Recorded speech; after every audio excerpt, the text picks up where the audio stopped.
نحمدہ ونصلی ونسلم علی رسولہ الکریم اما بعد۔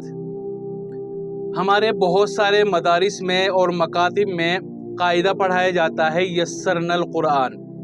بہت ساری جگہ پر تو ہردوئی والا قاعدہ ہے، کچھ جگہوں پر نورانی قاعدہ ہے، ہم نے بھی نورانی قاعدہ ہی پڑھا، اور اب بعض جگہوں پر یسرنا القرآن یہ اس طرح کا ایک قاعدہ آتا ہے، وہ پڑھایا جاتا ہے۔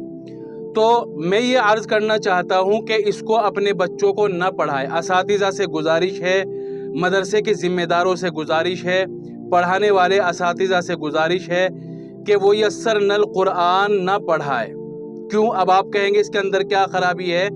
کیونکہ اس کے جو لکھنے والا ہے، اس کا جو مصنف ہے، وہ قادیانی ہے، کافر ہے۔ بات آ رہی سمجھ میں؟ آپ سن کر حیران رہ جائیں گے۔ اس کے مصنف کا جو نام ہے منظور محمد، یہ قادیان کا رہنے والا تھا اور قادیانی بھی تھا مسلک کے اعتبار سے۔ اور یہ کتاب جب مرزا غلام احمد قادیانی کے سامنے لائی گئی تو اس نے اس کے بارے میں تعریف کی اور اس سے خوش ہوا۔ ٹھیک ہے، تو یسرنا القرآن چونکہ اس کا لکھنے والا کافر ہے، اسلام سے خارج ہے، مرتد ہے، اور اسلام کا عام دشمنوں کے مقابلے میں بڑا دشمن ہے، اس لیے اس کو نہ پڑھایا جائے اپنے بچوں کو۔ حالانکہ بذات خود اس کے اندر کوئی نقصان نہیں ہے، کوئی غلط بات لکھی ہوئی نہیں ہے، لیکن انسان کا نیچر ہے، انسان کی فطرت یہ ہے کہ وہ اپنے استاد سے محبت کرتا ہے کہیں نہ کہیں، اور اس میں انسان کا کوئی بس نہیں چلتا کہ بھئی اگر میں چاہوں کہ اپنے استاد سے محبت نہ کروں تو یہ ہو ہی نہیں سکتا۔ نیچرلی انسان کے دل میں اپنے مصنف کی، اپنے استاد کی اور اس کی عزت آتی ہے جس کا ہم قاعدہ پڑھ رہے ہیں، جس کی کتاب ہم پڑھ رہے ہیں، خاص طور سے دین کی کتاب اور دین کا قاعدہ۔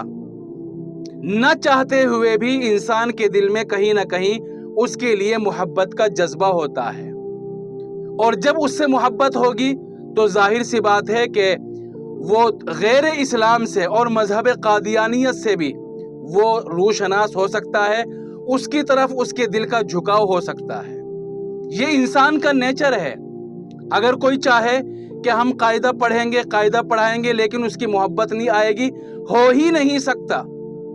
اگر آپ کسی کا قاعدہ پڑھے، کسی کی کتاب پڑھے، خاص طور سے دینی کتاب، اور آپ کے ذہن میں آئے اور آپ کو پتہ چلے کہ اس کا مصنف فلاں ہے، فلاں اس کا لکھنے والا ہے، وہ اس مذہب کا تھا، تو کہیں نہ کہیں اس کے لیے دل میں نرم گوشہ ضرور ہوتا ہے۔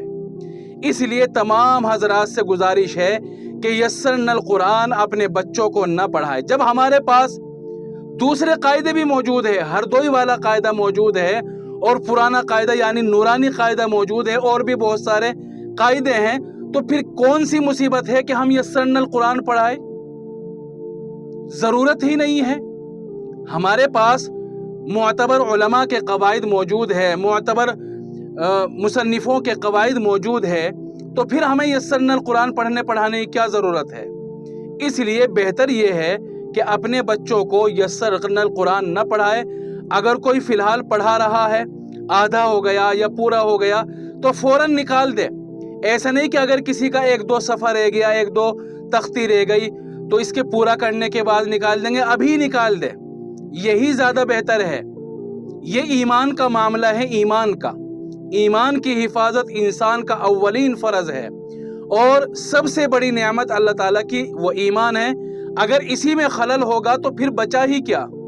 اس لیے یسرنا القرآن کو فوراً اپنے مدرسوں سے اور مکاتب سے نکال دیں۔